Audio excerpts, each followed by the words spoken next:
Sesaat lagi kita ikuti kuliah 7 menit.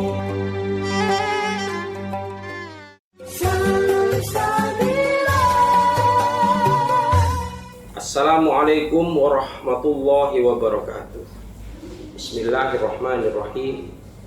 Alhamdulillahilladzi hadana ala dinil Islam. Wassalatu wassalamu ala sayyidina wa maulana Muhammad wa ala alihi wa ashabihi ajma'in, amma ba'd. Sahabat salsabila yang dimuliakan Allah, kesedihan adalah bagian dari hidup kita. Jangan berlarut dalam kesedihan. Kesedihan akan membuatmu semakin terpuruk.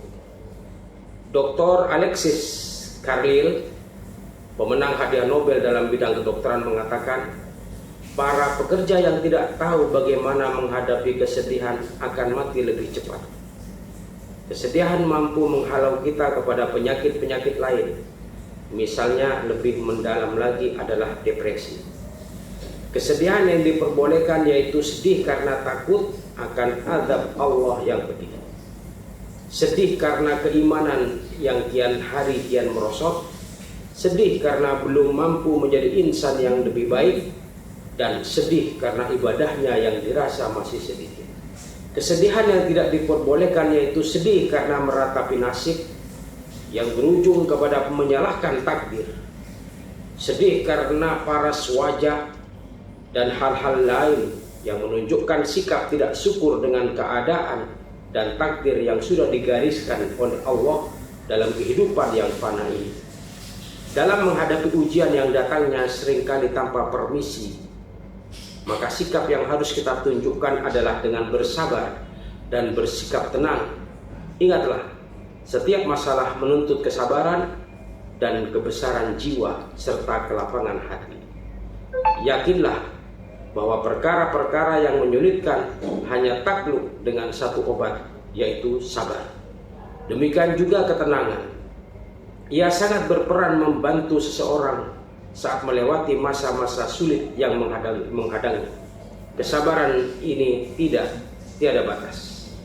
Kita harus memahami bahwa ketentuan takdir pasti datang. Karena seorang hamba, ia tidak lepas dari dua kondisi, yaitu menggembirakan dan keadaan yang sangat tidak disukai. Sahabat salsabila yang dimuliakan Allah, berita di pagi duka itu menyebar di antara para sahabat. Dunia terasa gelap bagi mereka. Mereka bersedih karena berpisah dengan Al-Khalil Mustafa Muhammad sallallahu alaihi wasallam. Hati-hati mereka berguncang, tak percaya bahwa kekasih mereka telah tiada. Hingga di antara mereka menyanggahnya, Umar angkat bicara, Rasulullah tidak wafat. Beliau tidak akan pergi hingga Allah memerangi orang-orang munafik. Umar menduga bahwa Nabi sedang pingsan, tentu akan siuman lagi. Mughirah meyakinkan Umar atas kenyataan yang pahit ini. Namun Umar tetap berkeyakinan bahwa Rasulullah tidak wafat. Oleh karena itu Mughirah degil. Mughirah memaksa dan berkata kepada Umar, engkau dusta. Kemudian Umar keluar ke masjid sambil berteriak, ada orang dari kaum munafik yang mengira bahwa Rasulullah telah meninggal dunia. Tapi demi Allah, sebenarnya dia tidak meninggal, melainkan pergi kepada Tuhan. Seperti Musa bin Imran, ia telah menghilang dari tengah-tengah masyarakatnya selama 40 hari. Kemudian kembali lagi ke tengah mereka setelah dikatakan dia sudah mati. Sungguh Rasulullah pasti akan kembali. Seperti Musa juga. Orang yang menduga bahwa dia telah meninggal, tangan dan kakinya harus dipotong. Teriakan Umar yang kencang berulang-ulang ini didengar oleh kaum muslimin di masjid. Mereka pun kebingungan. Mereka kemudian mengurumuni Umar, mempercayai pendapatnya bahwa Rasulullah tidak meninggal. Tiba-tiba Abu Bakar As-Siddiq datang.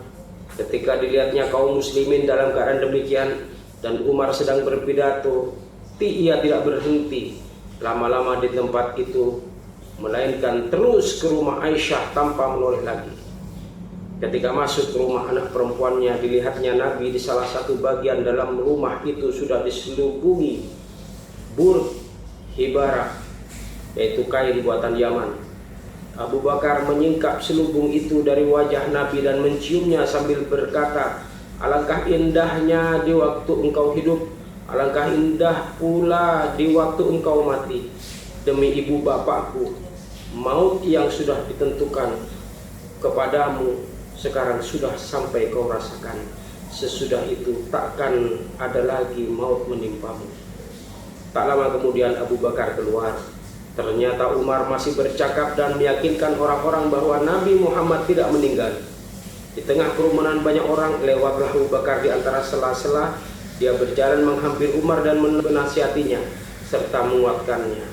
"Sabar, sabarlah Umar," kata Abu Bakar. Setelah ia berada di dekat Umar, "Duduklah Umar," perintah Abu Bakar pada Umar. Namun Umar menolak duduk. Orang-orang mulia mengalihkan diri dari Umar menuju Abu Bakar. Kata Abu Bakar, "Amma ba'du, siapa di antara kalian yang menyembah Muhammad? Maka Muhammad telah wafat. Siapa yang menyembah Allah? Maka Allah Maha hidup dan tidak akan wafat." Kemudian Abu Bakar membacakan firman Allah, "Wa ma Muhammadun illa rasul qad khalat min qablihi rusul afa immata aw qutilan qalabatum ala aqabikum wa may yanqalib ala akibaihi falayadurrullaha syai'a wa sayajzillahu syakirin." Muhammad itu tidak lain hanyalah seorang rasul. Sungguh telah berlalu sebelumnya beberapa orang rasul.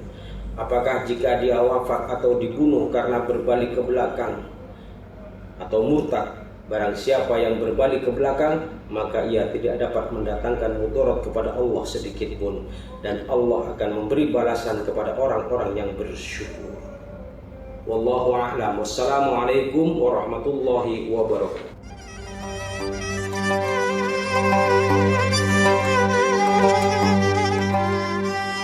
Demikian telah kita ikuti kuliah 7 menit